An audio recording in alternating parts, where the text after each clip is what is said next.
Now today we're going to look at Rosita Armitage's work. जैसे मैंने कहा कि in one sense her work is very similar to mine in the sense that she's also looking at the class structure of Pakistan, and I'm also looking at the class structure of Pakistan in my PhD thesis. But we're looking at it from very different disciplines. I'm looking at it from the point of view of political economy. ठीक है? So I'm trying to figure out कि with respect to the class structure कि अच्छा इसमें जो poor peasantry है, landless peasantry है, industrial worker है, कितनी तादाद में है. I'm trying to quantify the class structure. Whereas Rosita Armitage, who comes at the whole question from the point of view of, let's say, anthropology and sociology, is looking at the question in a very different way. She's trying to establish what are the social networks, what are the social relationships that create the class structure of this country. And mainly, she's not looking at the working class. मैं तो देख रहा हूँ ना पूरा class structure ऊपर से नीचे तक, but she's looking at the elite. Basically, that is her focus. कि जो पाकिस्तानी elite है, how does it function? ठीक है? Now let's try and position this argument within the broader argument that we have been following since the course. वो ये कहती है कि हमजा अलवी ने अपना framework दिया late 1970s, 80s में of the overdeveloped state. अब तक तो मैं कई दफ़ा रिपीट कर चुका हूँ, आपको पता ही होगा कि वो क्या है, आपने अपनी असाइनमेंट में भी लिखा है. तो वो कहती है कि इसके ख़िलाफ़ जो है ना दो चैलेंजेस आए हैं. हमजा अलवी के फ्रेमवर्क को दो लोगों ने चैलेंज किया है. एक है आसिम सजाद अख्तर और एक है डॉक्टर अकबर जैदी. दोनों ही डॉक्टर हैं. डॉक्टर अकबर जैदी के बारे में आप जानते हैं? Do you know who he is? Okay, some of you, that's good.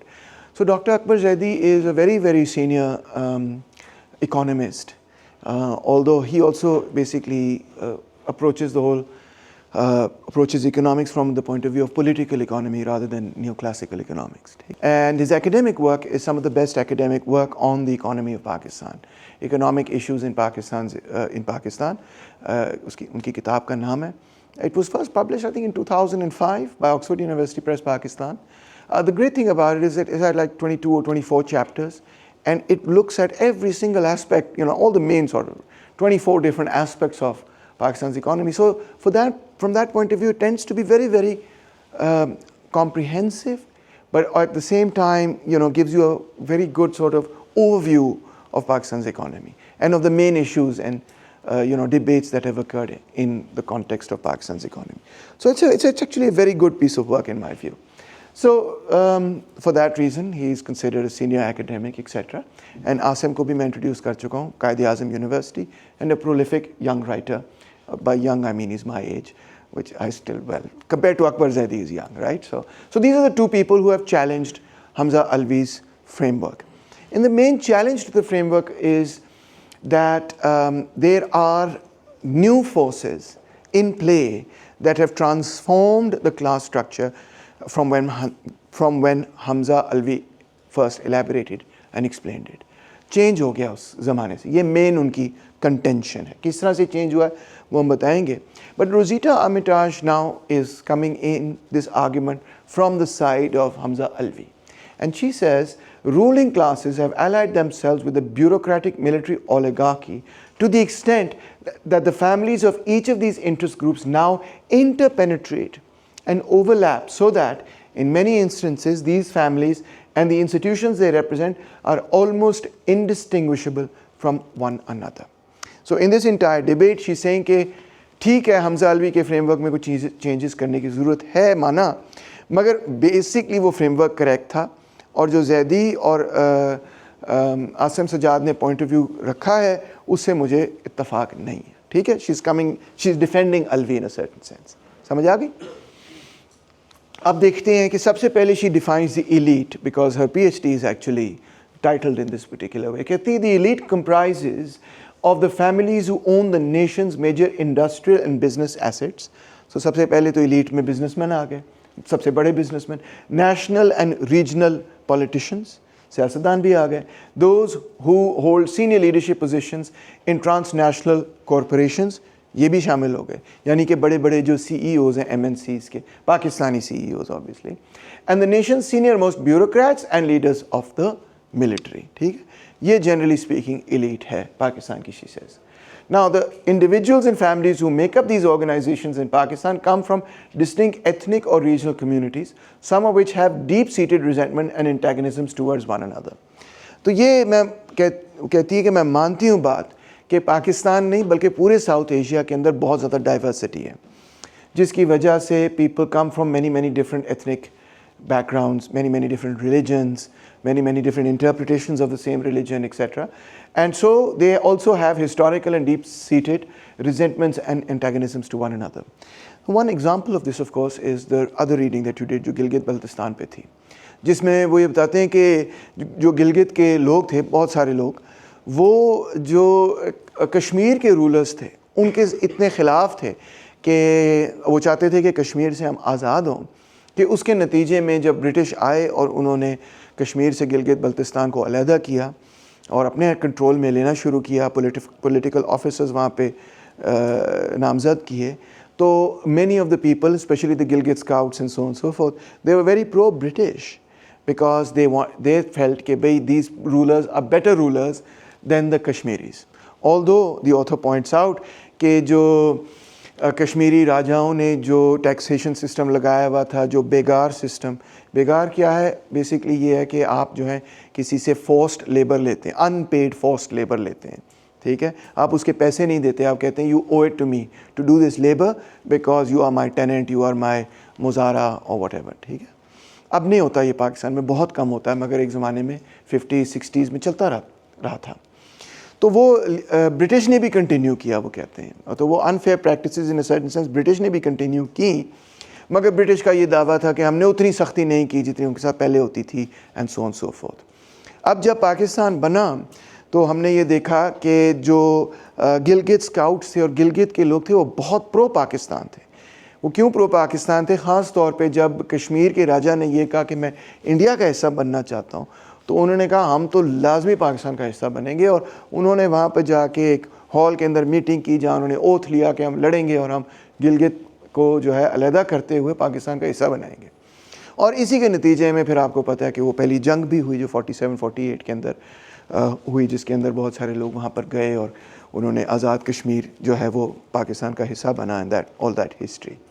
But the reading then points out कि जो वादा था इंडिपेंडेंस का कि then Gilgit Baltistan will have the same rights as the rest of Pakistanis, वो पूरा नहीं हुआ। और क्योंकि वो पूरा नहीं हुआ और पॉलिटिकल एजेंट के ज़रिए ही एक तरह से इनडायरेक्ट रूल चलता रहा, जो कि ब्रिटिश सिस्टम था पुराना, और इंडिपेंडेंस के वादे पूरे नहीं हुए, तो बतदरीज और आहिस्ता आहिस्ता गिलगित बल्तिस्तान के अंदर एक नेशनलिस्ट मूवमेंट उभरी, जो कि ये कहती थी कि, और आज भी कहती है कि वी डिड नॉट एक्सपीरियंस डीकॉलोनाइजेशन, बल्कि पाकिस्तान ने हमें कॉलोनाइज़ कर लिया।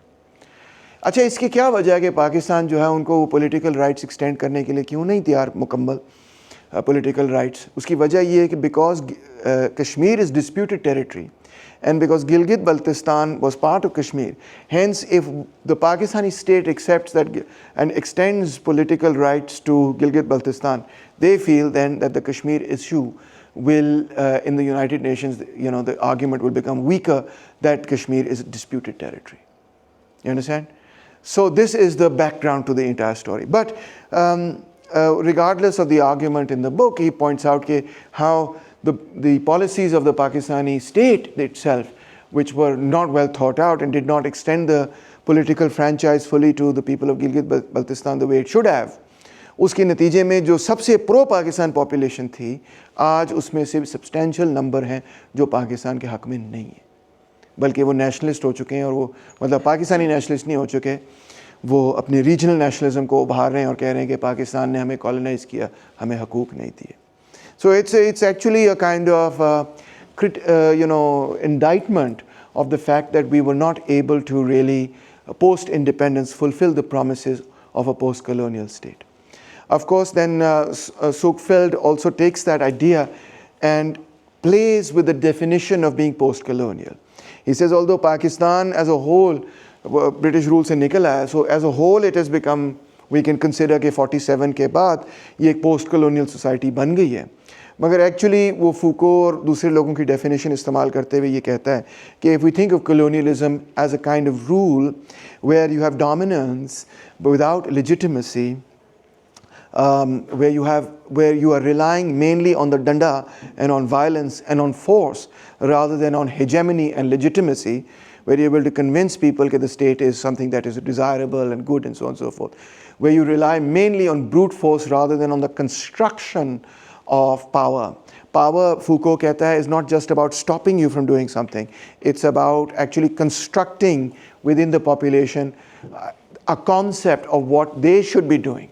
So power, he says, is not just restrictive, not just negative. It is positive. What does this positive power mean? It in fact invades into your space and tells you what you ought to want.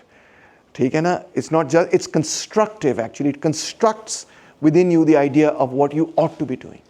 This is a very interesting idea, very powerful idea. That power is not just about stopping you, but it's actually about changing your mind about what you ought to want. And if I convince you that you should want this, तो फिर power becomes invisible.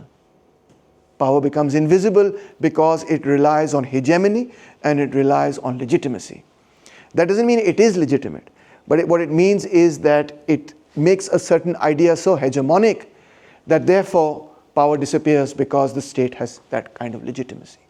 So in the case of Gilgit-Baltistan, the author argues that we have seen rather कि रियासत जो है वो hegemony पैदा करे और उसकी power बढ़े, उलट हो गया है कि उसकी hegemony टूट गई है, उसकी legitimacy टूट रही है और actually उसकी power बढ़ नहीं रही, उसकी violence बढ़ रही है मगर उसकी power कम है.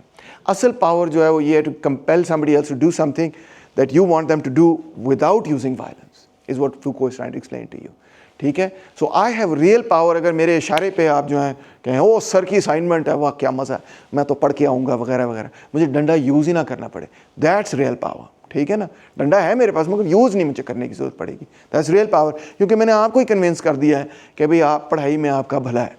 Of course you know better, ये कन्विंस करना आपको बड़ा मुश्किल है. So that's real power, says Foucault, is to construct that idea of what is common sense, of what is hegemonic, of what is right, what is wrong, what is truth, etc. Now Foucault means this in a very broad sense. He means, of course, कि जो criteria है हमारा science का, objectivity का, truth का criteria, ये जो है रियासत ने और powerful लोगों ने construct किया और ये इतना powerfully constructed है और इतना hegemonic हो गया. खैर है, मैं गिन रहा हूँ सेकेंड, नहीं आया वापस. अच्छा, सो क्या बात हो रही थी? हमेशा जब कोई बाहर जाता है ना, मेरा ट्रेन और थॉट हमेशा रुक जाता है. हाँ, तो फूको जो है ना वो ये कह रहा है कि सबसे ज़्यादा जो पावर है वेस्टर्न सोसाइटीज़ में वो उन लोगों के पास है जिन्होंने डिफाइन किया है कि what constitutes truth, what is the criteria of truth, what constitutes objectivity, कि this is a very objective paper you have written, यार कमाल कर दिया. ठीक है? And what constitutes science. These are the hegemonic ideas. और असल पावर उन लोगों के पास है जो इसको डिफ़ाइन कर लें. ठीक है? तो खैर उसकी तो आर्ग्यूमेंट बड़ी लंबी है, उधर से हम पोस्ट मॉडर्निज्म के अंदर चले जाते हैं and so on so forth. मगर in this particular case, in this particular article, his argument is being used much less, much more narrowly, in a much more defined way rather than in such a broad way. So he's not looking at science and objectivity and truth, but he is using the idea of Foucault that real power is the opposite of violence. The real power is when you're able to convince somebody that they ought to do what you want them to do and they think that that is what they want to do. ठीक है? So that is the key. That's what hegemony means. Hegemony sounds like an evil word. It sounds like किसी को अपनी दबा दिया आपने, but actually it means the opposite. Hegemony means in fact कि भाई आप willingly उसकी बात मान रहे हैं. आप कह रहे हैं कि ये बाबा बड़ा अच्छा है, ये बड़ा बीबा आदमी है, हमने तैमूर रहमान की बात माननी है, वो बड़ा अच्छा प्रोफेसर है. That's hegemony. ठीक है? So if I have to make you work hard by saying कि मैं grade काटूंगा, that's not hegemony. That's the opposite. That's the danda. ठीक हो गया? I think you get that picture. But that hegemony can be constructed and created. And really powerful states, really the ones with real power are the ones that are able to do that. And the ones that are losing power have to rely more and more on the stick. And if you think about Pakistan, it's not just Gilgit-Baltistan where this has happened. If you think about Pakistan, more and more the state has to rely on the stick to discipline its own population. And that's not a good sign, because that means, of course, that the state, though it may not realize it, though in terms of hard power, in terms of hard strength, what realists call, hard power, the state is still just as strong, maybe even stronger, because it has a huge military arsenal है उसके पास, nuclear weapons हैं, so it looks like a strong state. डंडा चला लेता है, कोई उसकी बात नहीं, कोई उसको defy नहीं कर सकता. It looks like a hard state. But he's saying that actually when states have to do that, they're losing hegemony, they're losing legitimacy, they're losing real power. So that's the key to understand. So don't just look at hard power, you also have to look at hegemonic power. एक example आपको देता हूँ कि Hollywood has enormous hegemonic power. Enormous hegemonic power. It can define for an entire generation of people what they ought to like. ठीक है, what kind of music they should like and what kind of heroes they should like and what it means to be a hero and what it means to be zero and what a villain looks like and all these sorts of things. And वो इतना ज़्यादा उसका impact है हमारी ज़िंदगियों पे, हमें एहसास भी नहीं होता कभी कभार कि कितना बड़ा impact है. But it's an outsized impact, right? So if they say कि फलां जो लोग हैं बड़े पैड़े हैं और फलां जो तारीख़ में फिगर था वो बड़ा पैड़ा है, chances are कि लोग इसको काफ़ी हद तक कबूल कर लेंगे without really thinking through that particular problem because of that kind of extreme high level of legitimacy and hegemony. ठीक है? So now what does this mean for our analysis? Back to Rosita Armitage. वो ये कह रही है कि अगर आप रियासत को देखें तो आप और रूलिंग क्लास को देखें तो अगरचे आसिम ने और दूसरे और जैदी साहब ने ये कहा है कि जी इसमें तो बड़ी नई किस्म की फैमिलीज़ आ रही हैं और नए किस्म के लोग शामिल हो रहे हैं, इंटरमीडिएट लोग भी शामिल हो रहे हैं. अभी हम जैदी को हमने पढ़ा तो नहीं है मगर उनकी argument is not so complex, मैं भी आपको बता दूंगा. नए इंस्टीट्यूशनल सेंटर्स पैदा हो रहे हैं, नए पावर सेंटर्स पैदा हो रहे हैं. But she says the opposite. She says नहीं, ऐसा नहीं है. इनफैक्ट पाकिस्तान की जो रूलिंग क्लास है, जो इलीट है, वो बड़ी ही इंसुलर है और बड़ी ही टुगेदर है और बड़ी ही कोहिसिव है और उसके अंदर ब्रेक इन करना बड़ा ही मुश्किल है. कहती the individuals and families who make up the organisations in Pakistan come from distinct ethnic, ये माना कि they come from distinct ethnic backgrounds, मगर even though they come from distinct ethnic backgrounds और even though public के अंदर आप जाएंगे तो आपको बहुत सारे इख्तलाफात मिलेंगे, कहीं शिया सुन्नी इख्तलाफ, कहीं Punjabi Sindhi. But she says the individual members of the elite employ vast amounts of their personal resources in terms of time and finance in socializing together, seeking alliances, consolidating friendships and acquaintances, and providing and returning favors with the other members of the ruling class. मैं ना क्योंकि थोड़ा औखा weird किस्म का बंदा हूँ और मैं अंडर ग्रेजुएट के लिए बाहर भी चला गया और बाहर जब मैंने अंडर ग्रेजुएट डिग्री की तो मुझे बड़ा शौक़ था पढ़ने का. अभी भी ख़त्म नहीं हुआ, क्या करूँ, बस शौक़ है पढ़ने का. तो मैं किताबों कुतुबों में घूम रहता था और मैं पढ़ता रहता था और मैं प्रोफेसर बनूँगा. है मैं अजीबो गरीब किस्म के शौक़ थे मेरे, हैं आई शुड से. तो जब लोग मुझे पार्टीज़ पे बुलाते थे या कहते थे डिनर हो रहा है तो मैं बड़ा बोर होता था, सच्ची बात है. मैं कहते क्या यार, वही जोक्स, वही सारी बातें हैं, वही लोग हैं, उन्हीं से वही बातें करी जा रहे हैं. मैं बड़ा बोर होता था. कभी कभार मेरे दोस्त की शादी हो रही थी, मैं किताब ले गया जाके, मैं शादी पे कोने में बैठ के किताब पढ़ रहा था. वो भी बड़ा मेरे से अपसेट हुआ, यार मैंने तो शादी पे बुलाया, तू बैठ के किताब पढ़ा, क्या कर रहा तू. फिर मैंने छोड़ दी खैर किताब. मगर द पॉइंट इज़ के I was a bit of a nerd, right. And I mean, this may be self-evident to all of you, but it took me a long time to relearn this. Okay, what is it that people are doing when they come together, they crack the same jokes? It's something that you do naturally. It's not something that you are taught to do. ऐसा नहीं है. But you do it naturally. I mean, man is gregarious. As Aristotle said, man is a social animal. That's very true. We feel happy when we're in the company of people that like us and we like them. There's no doubt about that. But there's something else going on over here, which is कि ये जो dinners हैं, यहाँ पे जो दोस्तियाँ बनती हैं, यहाँ पे जो relationships forge होती हैं, यहाँ पे जो आप कह लें network बनता है, this is actually where the most important decisions are taken. The most important information is shared. ये जो informal places हैं ना, actually सारा काम यहाँ पे होता है. This I discovered very interestingly. मैं academic conferences पे जाया करता हूँ, मुझे लोग बुलाते हैं. मैं एकेडमिक कॉन्फ्रेंस में जाता था, अपनी तकरीर करता था, फिर मैं जाके सो जाता था. ठीक है, होटल में गया, सो गया. या फिर मैं ये करता था कि मैं कहता था चलो यार मैं शहर को देखने के लिए वॉक पे निकल जाता था. फिर लोग मुझे कहते तू गायब किधर हो जाता है. मैं कहता हूँ वॉक के लिए जा रहा हूँ. कहते पागल, सारा काम जो है वो तो कॉन्फ्रेंस के बाद होना है, डिनर पे, और डिनर के बाद जहाँ पे सारे इकट्ठे होंगे और गप्पे शप्पे लगाएंगे, उस वक्त तू गायब हो जाता है. सारी नेटवर्किंग तो वहाँ पे होती है असल में. मैंने सोचा अच्छा, तो वाकई इट्स वेरी ट्रू कि अगर आप देखें कि formal decisions may be taken in the office and in, you know, with the lawyer present and contract ये वो फलां फलूं, but the actual decision is taken in places where people are meeting, even many a times socially. That's where they're actually in their own minds, not necessarily कि वहाँ पर deal कर रहे हैं, but in their own minds, they're sussing out the other person. They're seeing whether they're responsive, they have reciprocity, whether they can get along, whether they can work together well, and so on and so forth, whether they can forge a good social relationship, a good working relationship, and so on and so forth. They're getting to know the other person. And so that's where the real decisions are taken, not in terms of overt decisions, but in your own mind. Yes, यार मैं उसके साथ उठा बैठा हूँ, I know this guy is a good guy, or I can do work with him, I can do this deal with this person, right? So that's very important to recognize that, in fact, much of the reason why we spend vast amounts of our personal resources, खाने इतने हम खाते हैं कि जिसकी आदत कोई नहीं, ख़ास तौर पे अगर आप कराची से लाहौर आएँ तो आप कहेंगे तौबा लाहौरी तो खाना ही खाते रहते हैं। तो ये असल मकसद खाना नहीं है, खाना तो घर पे भी आप खा सकते हैं, अच्छा खाना भी नहीं, असल मकसद ये है the strategic family alliances and social relations that are developed. In fact, there's a term used by Robert Putnam in the 1950s, he came up with it, became very, very popular afterwards, called social capital. Right? It's a social capital that you're building.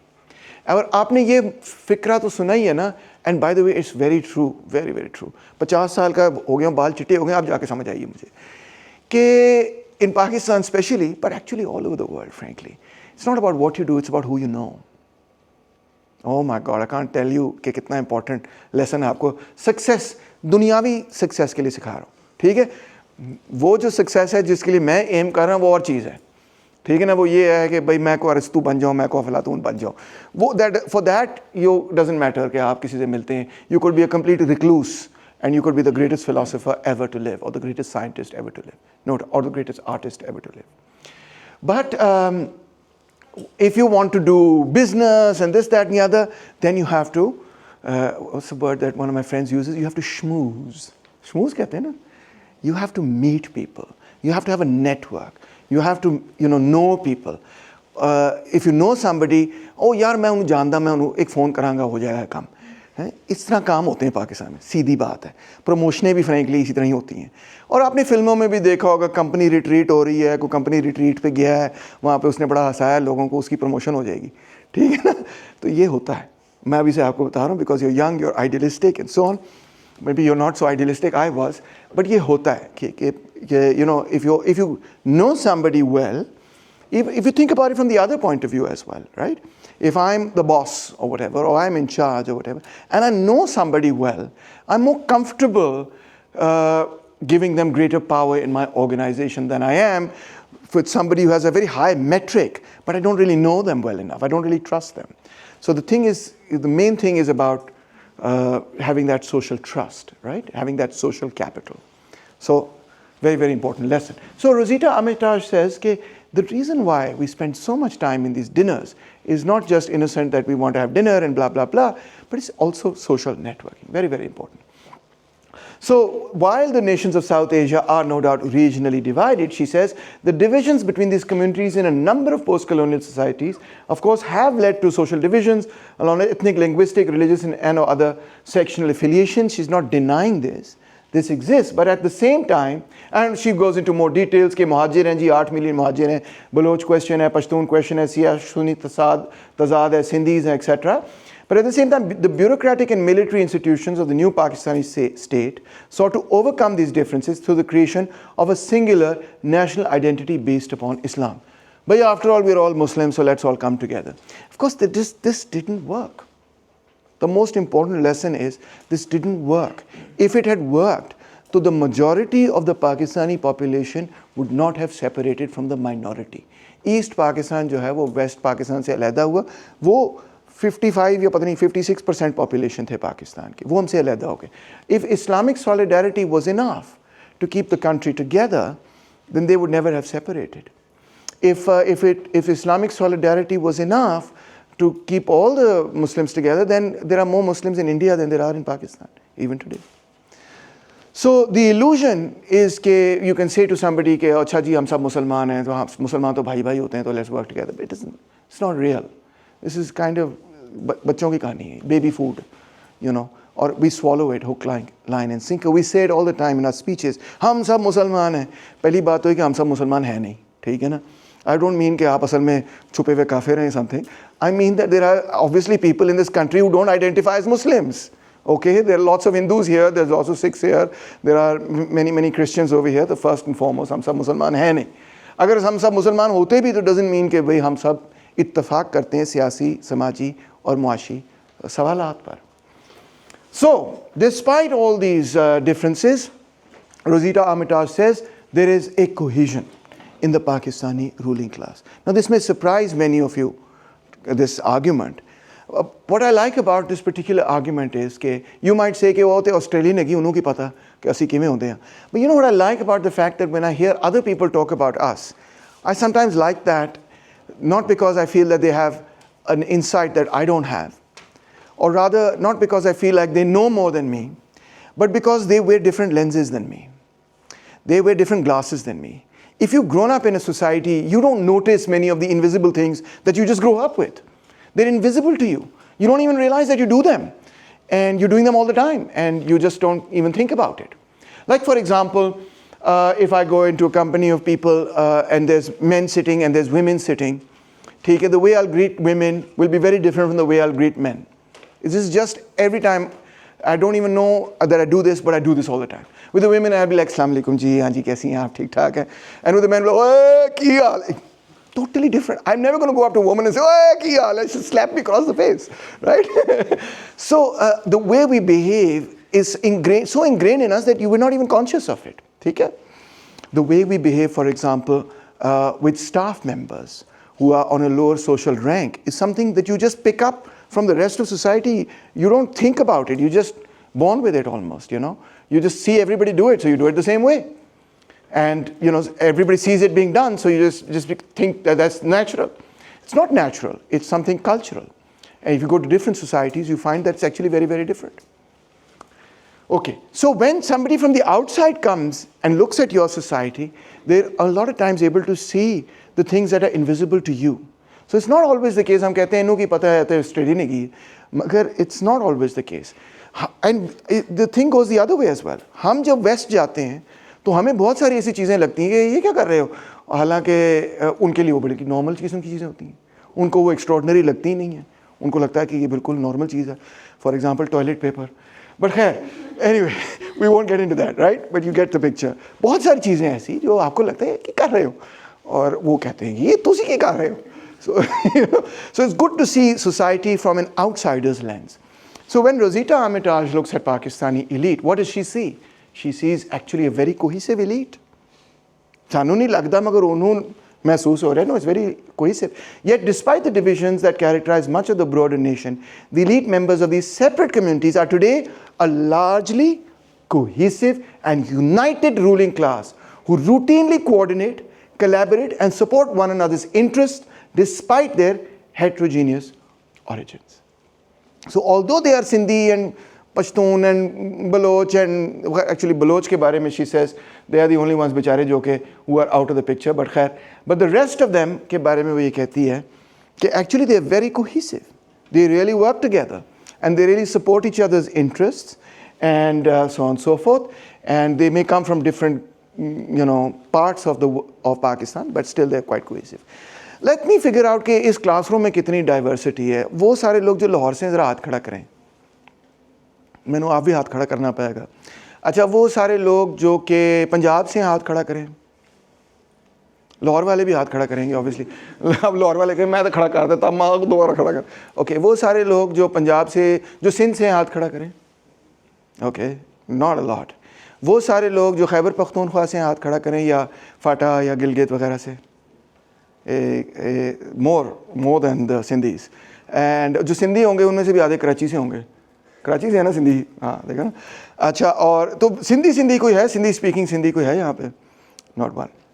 वो सारे जो बलूचिस्तान से ज़रा हाथ खड़ा करें. Not a single one. ठीक है, होंगे लम्स के अंदर मगर बहुत कम तादाद के अंदर.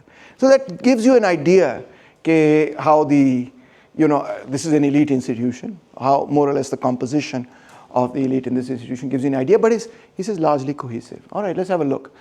So just to review Hamza Alvi's argument, वो कहता है overdeveloped state है, bureaucracy और military dominate करती है, relatively autonomous है क्योंकि 3 मुख्तलिफ classes हैं, metropolitan bourgeoisie, indigenous bourgeoisie and landlords. Politicians जो हैं, Alvi कहता है provide a mantle of legitimacy but they don't really have power. As such, power really belongs here, and they mediate between and because they mediate between these three, they are relatively autonomous and overdeveloped, and the powerful militaries are often content to allow the semblance of democracy and mass representation because it helps with their legitimacy. ठीक है? कहते हैं जी capitalist और landlords के दरमियान कोई ऐसी लड़ाई जिसके नतीजे में कोई फ्रेंच रेवोल्यूशन हो जाए, कहती है no. The indigenous bourgeois class frequently lobbies the state to reduce the large agricultural subsidies and tax exemptions received by the landed elites. That's true. वो कहते हैं लैंडेड एलीट को क्यों इतने फ़ायदे मिल रहे हैं, इतनी बहुत थोड़ी बहुत लड़ाई होती है. लैंडेड एलीट कहती है कि हम पे टैक्स ना लगाओ, हम ऑलरेडी टैक्स दे रहे हैं मुख्तलिफ चीज़ों पे. The state more or less mediates between the elite groups while at the same time acting on behalf of them all to preserve the social order in which their interests are embedded. But there's no fundamental conflict within the ruling class between the capitalist class and the landlords, as was the case in revolutionary France. कोई French revolution उस किस्म का यहाँ नहीं मुमकिन, वो कह रही है. अब देखते हैं कि आसिम सजाद वगैरह क्या कहते हैं. आसिम सजाद कहता है जी इंटरमीडिएट क्लासेस उभरी हैं and they have risen to create a new hegemony within the state. This is in the Zia period, although the intermediate classes were born in the Green Revolution, but in the Zia period they were enfranchised into the state. ठीक है, और फिर वो आगे कहता है यही आगे जाके PTI बन जाती हैं and so on and so forth, right? Akbar Zaidi की आर्ग्यूमेंट क्या है, वो कहता है at the center, कहती है at the center of Zaidi's analysis of Alvi's thesis of the post-colonial state is his argument that it is institutions rather than class that determine the configuration of power in Pakistan. तबका नहीं है, इदारे हैं. इदारे जो है ना वो अहमियत रखते हैं. तो ये जो इदारे हैं वो कौन से हैं, ये लिखना है please. This is an important part of the argument. ये इदारे कौन से हैं और इनका तबकाती किरदार क्या है, उनका क्लास बेसिस क्या है. सो अकबर जैदी कहता है कि ये इदारे जो है ना, they are multi class. You can't identify them with the interest of one particular class and say कि ये कैपिटलिस्ट के हैं या ये फ्यूडल लॉर्ड्स के हैं या लैंड लॉर्ड्स के हैं या ये मिलिट्री या bureaucracy. There's a variety. So what are these new institutions? He identifies at least 3 by name. First he says is media.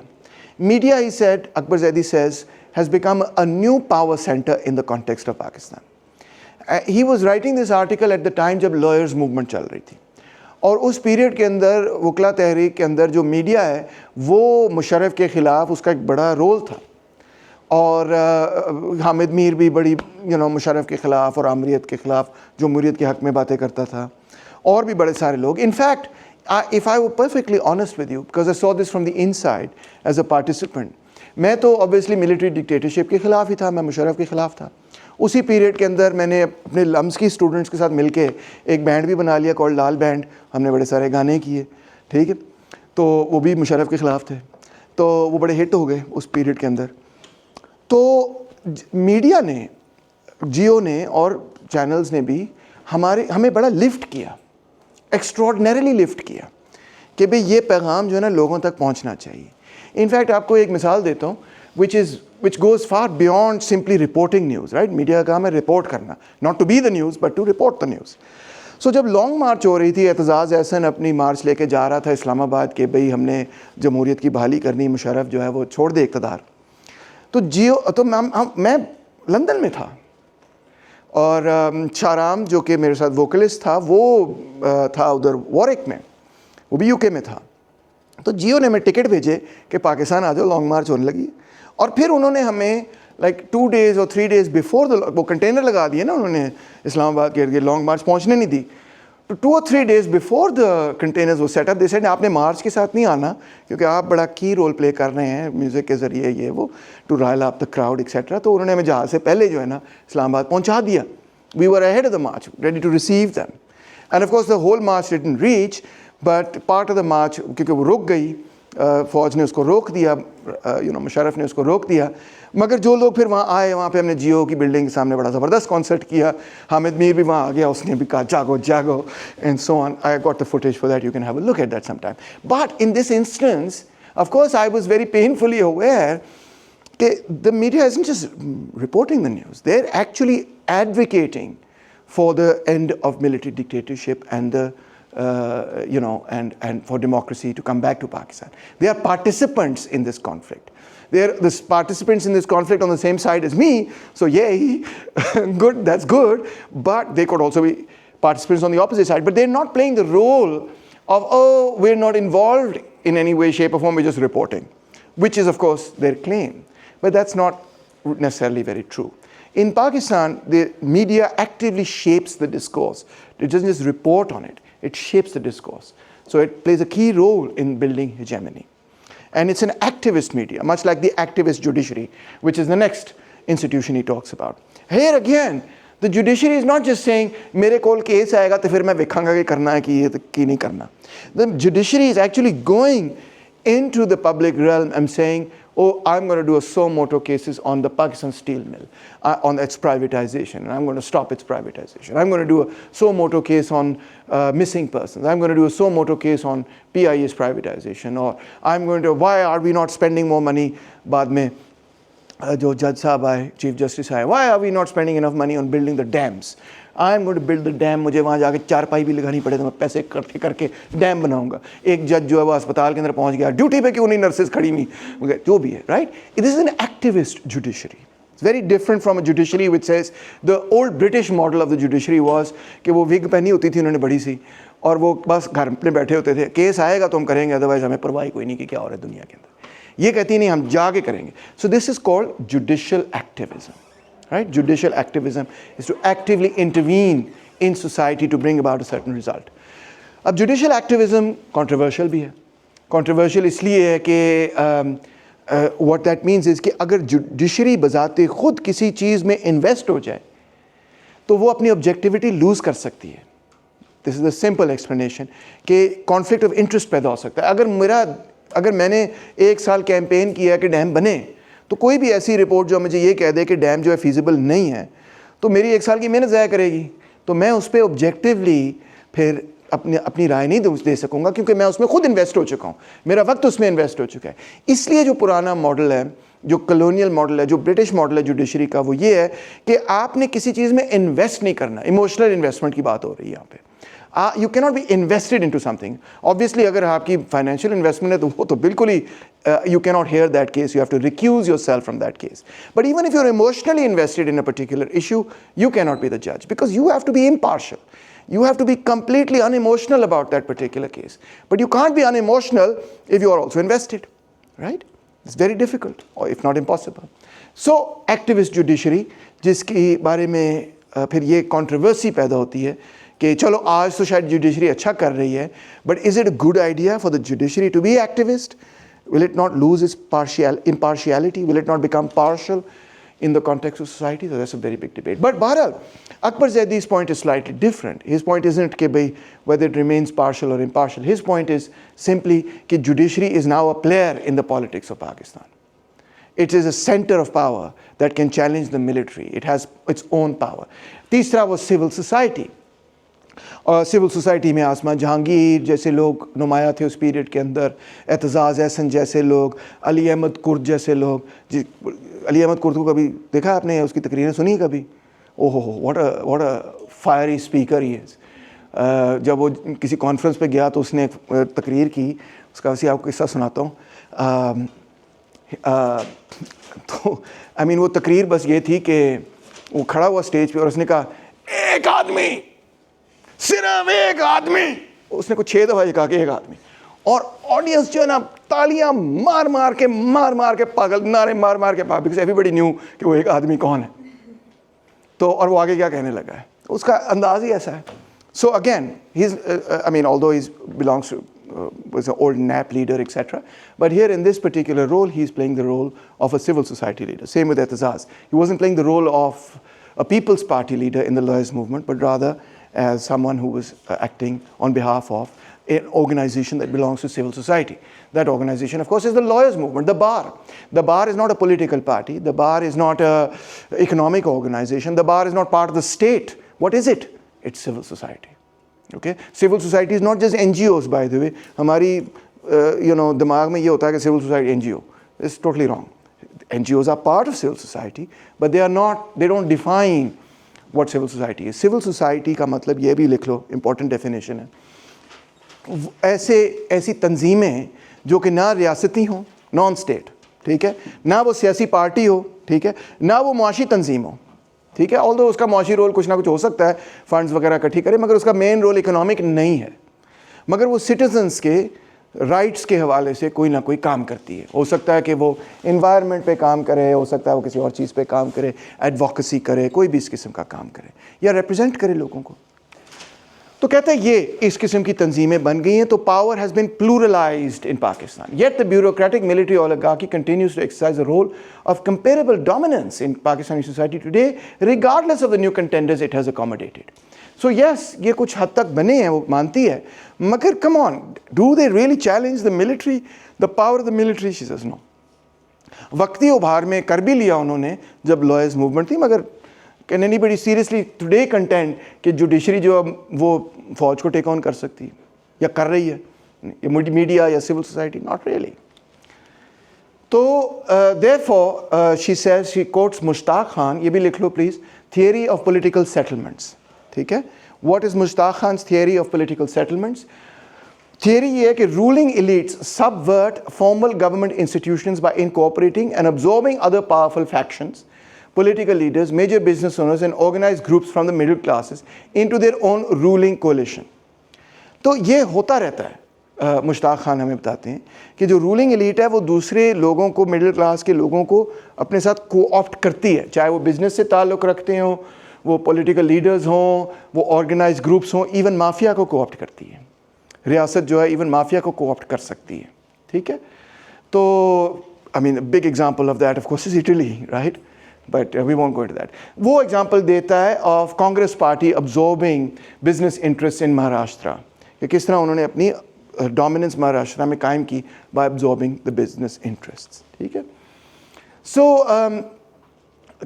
उसकी जो अपनी तनकीद है on Alavi and as well as Mushtaq Khan, वो क्या है? They are scant when it comes to conceptualizing the individual transactions, alliances, friendships, conflict and competition that members of the elite engage in with one another to secure their own advantage. Now this is a very sociological approach.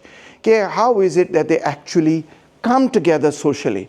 ये बात जो है ना मुश्ताक खान करता है, ना हमजा अलवी हमें बताता है. तो वो क्या है? कहती है, मैं बताती हूँ आपको. सबसे पहले तो जब भुट्टो की नेशनलाइजेशन हुई, it destroyed many of the West Pakistan largest business families. बिल्कुल उसी तरह जिस तरह आसिम ने कहा कि दिस वाज अ की मोमेंट जिसके अंदर पुरानी जो रूलिंग क्लास और पुराना जो तरीकाकार था काम करने का वो टूट गया. This generated a dramatic shift in the composition of the ruling classes. It also generated a huge restructuring of the relationship of the bourgeois business class to the land owning class, to formal politics and to the state.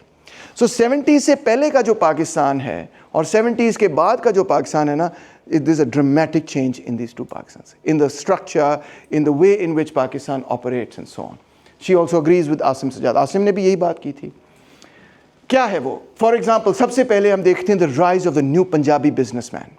ठीक है, ये एक बहुत important factor है. जो पुरानी बड़ी बड़ी बिजनेस फैमिलीज थी वो अक्सर मुहाजिर, कराची बेस्ड एक्सेट्रा एक्सेट्रा थी, और पंजाब के अंदर लैंड ओनिंग फैमिलीज हुआ करती थी, बिजनेस फैमिलीज इक्का दुक्का, not that many. But now the Punjabi businessman since the 1980s has become rich, much richer than he was before and more powerful. The epitome, the stereotype of this is of course Nawaz Sharif and Shahbaz Sharif, the Mian Khandan. The other stereotype of this is of course the Chinoti business community and so on. ठीक है, वो कहते हैं ये जो business community ना, they have long histories and roots in the local population.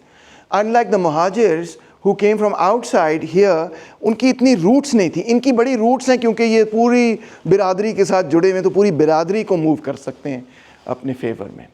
इसी तरह वो कहती है कि Pashtun families run a number of the nation's largest businesses and are also well represented in the bureaucracy and the military. In terms of their numbers, actually the Pashtuns are better represented in the military, disproportionately one would say represented in the military. Like for example, if the total Pashtun population is 14-15% of Pakistan, in the military they're about 20-25%, right?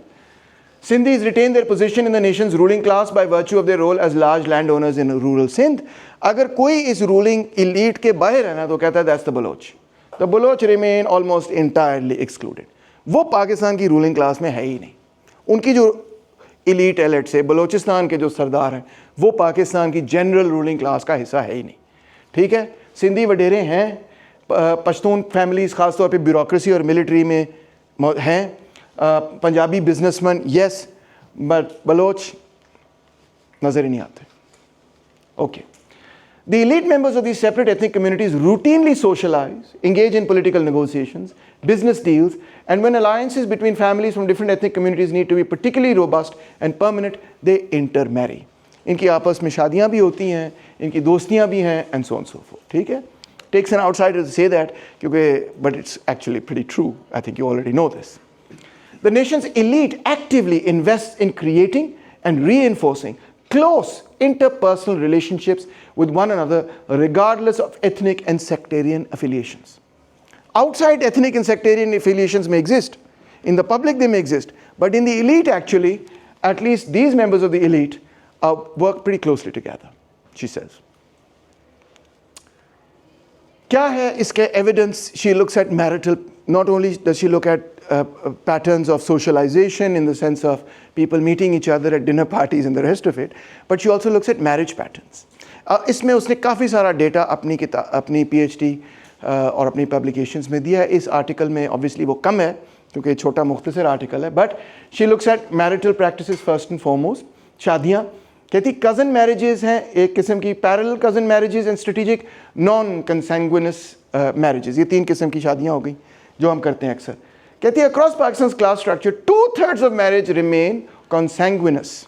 What is consanguineous? मतलब कि आपने अपनी cousin से शादी की हुई है, ठीक है, क्लोज रिलेटिव से शादी की हुई। Consanguineous marriages constitute approximately 60% of marriages across the country. कहती है with over 80% consanguineous marriages occurring between first cousins. 60% हम अपने कज़न से शादी करते हैं और 80% उसमें से जो है ना वो फर्स्ट कज़न से ही करते हैं, मामू की बेटी। Of individuals I formally interviewed, कहती 90 लोगों को मैंने इंटरव्यू किया, 70% were married to their first cousins.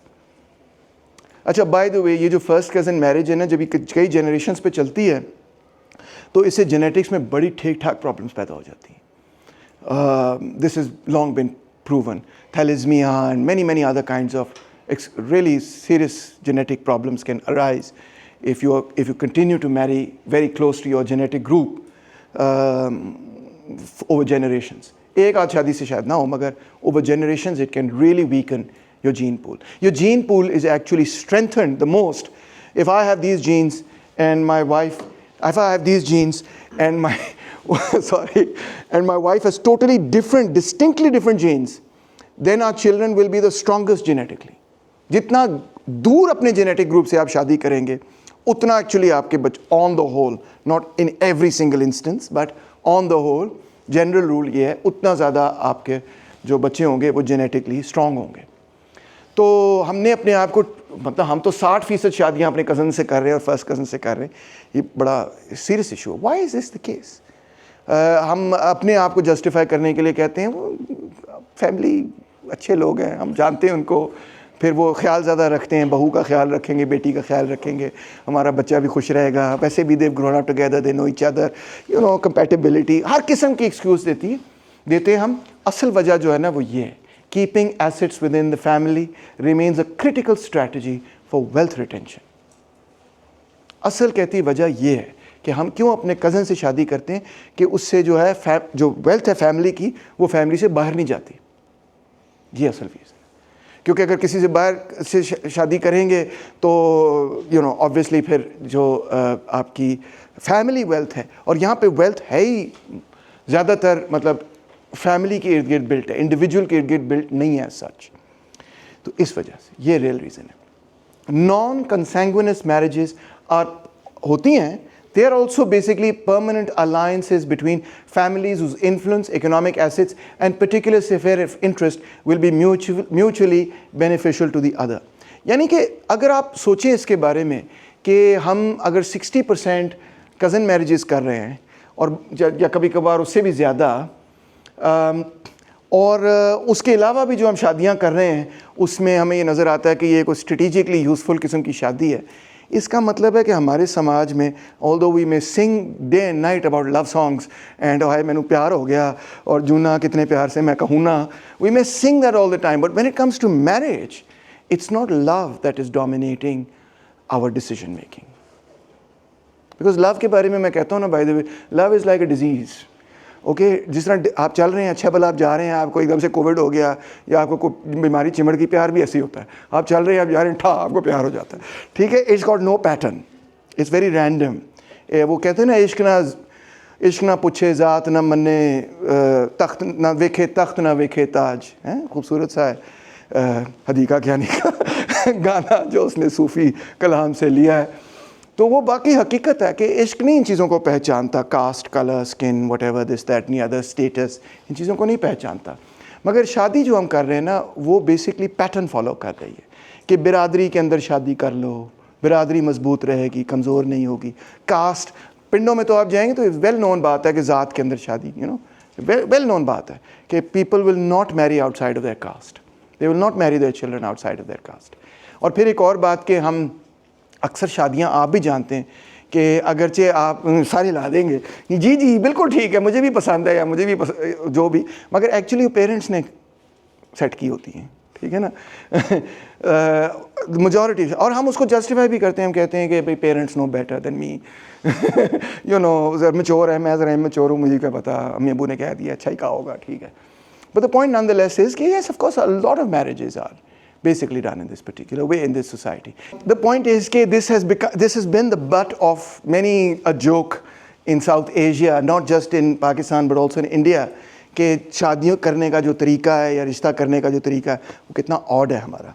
And we don't think it's odd, but obviously an outsider will think of it as being very odd. But that's not the point. The point isn't whether it's odd. The point is what is it for? It is to preserve this, keeping assets within the family, keeping land within the family. That's where it begins. Keeping your biradri strong, etc. That's where it begins. So, and the other kind of marriages are very strategic. So, what are the conclusions? The conclusions are that Asim Sajjad Akhtar and Akbar Zaidi speak about the broadening of the class structure. कि नए तबकात जो हैं या नए institutions जो हैं वो अब रियासत का हिस्सा बन चुके हैं. But this broadening of state power is both less democratic and less an indication of a broadening of public engagement in the decision-making processes of the state than some have suggested.